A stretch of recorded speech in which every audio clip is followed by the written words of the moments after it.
Hey everyone, welcome back to the Castle Magic Project series, and today we're going to be taking a look at how to make an object follow a pet kind of closely. Um, this is basically what we're going to end up with, right? And this is just for visual purposes. Normally, what I would suggest doing is making this a player detector instead. That way, it's basically like somebody getting caught by the mob or whatever you have kind of following, right? So, what are we going to need for this project? Well, I've got it all set up over here. So we're going to need 4 pet breadcrumbs. We're going to need 4 magic reflectors and 4 magic item detectors, right? And then you're going to need a pet or a mob of your choosing and an item, preferably like a magic room detector or magic player detector, whichever one you want to do.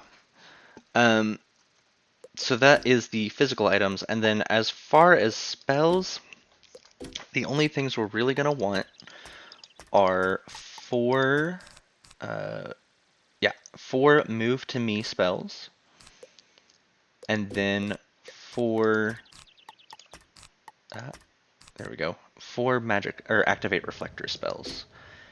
And that should be about it for your kind of shopping list. So let's go ahead and start setting everything up. Now, the way I'm going to do it, obviously you can, this is kind of a linear, or not linear, an expandable kind of project, right? So you don't have to do 4, you can do a lot more, or even a lot less, really, depending on what you want to do. So, the first thing we're going to do is we're going to set up our breadcrumb path, right? So I'm going to go in just a simple kind of diamond shape. Now, you don't want to spread these points out too far, because you're going to start running into issues of uh, your item going out of sync with your pet, right? So I'm going to space them probably a little further away, actually. Something like that, I think, would probably be pretty good. Okay. And then let's place down our magic reflectors. And those are going to go as close to your breadcrumbs as we can get them. Okay, and then you're going to put down your magic reflector. Now, or not magic reflector, your magic item detector. Now, the important thing to note about this magic item detector is you want it to be kind of back from your breadcrumb, right? So just make sure you have enough space wherever you're kind of doing this. And this is just because the radius of the item detection can be a little big even at its smallest setting. So we're just gonna kind of work with what we got here, and kind of keep it out of, or as out of the detection range as possible. Okay, so when you've got something set up kind of like this, you should be good to go. So let's link our breadcrumbs. We're gonna make this one connect to this one connect to this one connect to this one, etc. Now normally, this is going to be kind of important, not super, but you're going to want to make sure that your, sorry, I'm blanking a little bit. You're going to want to make sure that your breadcrumbs are a little more smoothed out than this, right? So mine, oh, I don't have any more. The reason I say that is because if we watch what this field guard does as it moves, it's going to do some very sharp turns, right? And so if I say put one here and one here, it would kind of smooth out his curve so he actually goes in a curve rather than just a diagonal. But if you want him to go in, straight lines, that works too.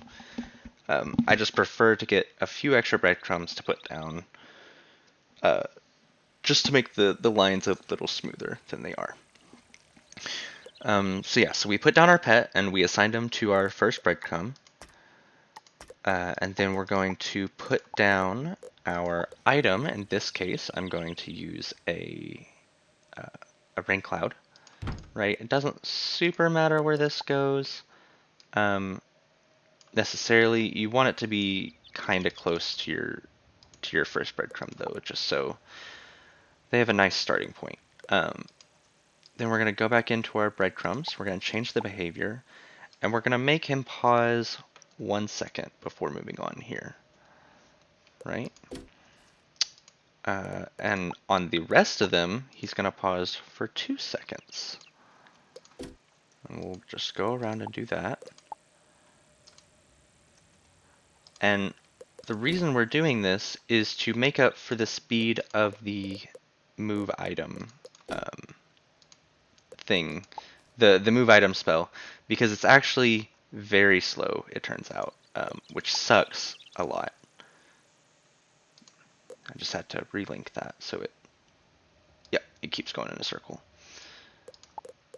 Okay, and this is the last one we got changed to 2. Okay, and now we should see our scarecrow pause for a second and then start his journey around. There we go. Okay, so he'll just keep doing that kind of forever. The next thing we want to do is start the magic reflectors. So each magic reflector is going to cast the action spell Move Object Here. And you're going to want to target that rain cloud, okay, on each of these. So let's just go ahead and do that.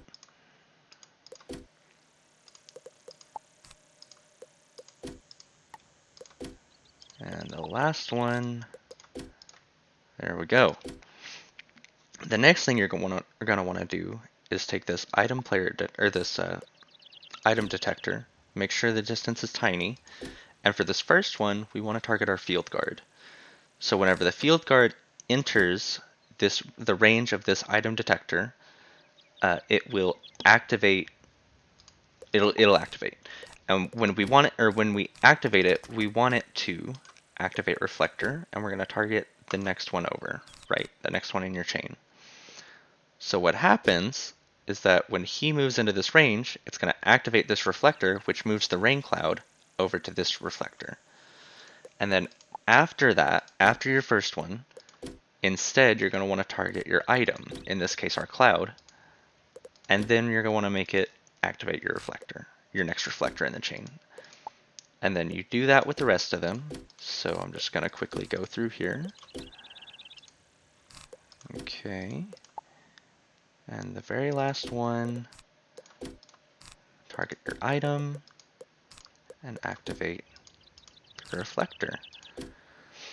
So what that does is whenever he moves into this range, right, because he's the targeted item, when he moves into the range of this item, or item detector, it will activate this reflector, and this reflector moves our cloud to the reflector. And then whenever the rain cloud gets close enough to this item detector, it'll activate this reflector, which goes off in a chain, right? So this will repeat kind of forever. There we go. So you see we got it kind of starting to move. And as you can tell, that field guard is going a little faster than our rain cloud. So it's very important that you remember that your cloud will always go a little slower than your pet. So I see we've got a bit of a sync up issue right now, and that is because he's taking just a little too long at some of these points, by the looks of it. So what we're gonna do is we're just gonna move this rain cloud a little bit more back. Okay, and this should fix some of our issues we're seeing. No, okay. Hold on. It takes some finessing a little bit at this point, because we've got we've got the basics down of it, so it'll follow. You just have to time it correctly at this point. So we'll go ahead and do that. You know what?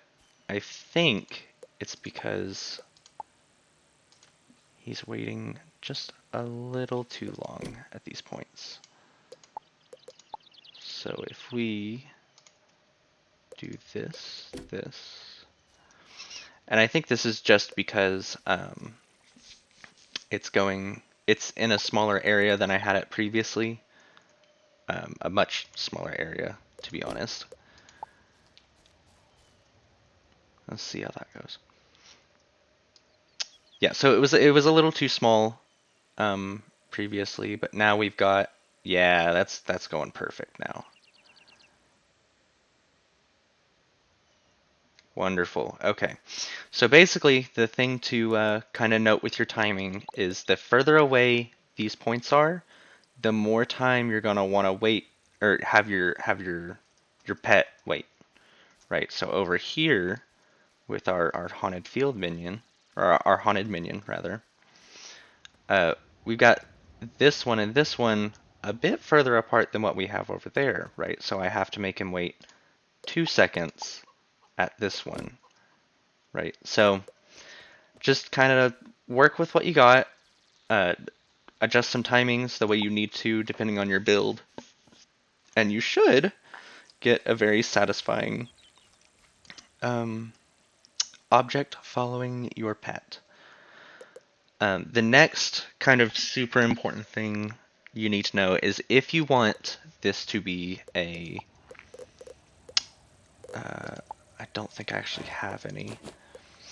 If you want this mob to say teleport you to another location, um, like I've seen in a couple places or a couple houses on the housing tours, they've got, you know, basically a hiding from the mob section, right? So if you want to do something like that, go ahead and replace this cloud with a Magic Room Detector, right? And that's basically a Magic Player Detector with an area of effect. So you can adjust that to tiny, which I would keep it at tiny, all the way to large. But it just kind of depends on what you're wanting to do. And I basically used kind of the same concept for the balance snake that I had, or the basically the dune worm that I had going on in my balance house. So anyways, yeah, so that is the video. I hope y'all enjoyed. If you don't mind leaving a like or even subscribing, leaving a comment, you know, all that good stuff, I'd really appreciate it. Sorry for the lack of videos, but it is what it is. I hope y'all have a good rest of your day. Bye!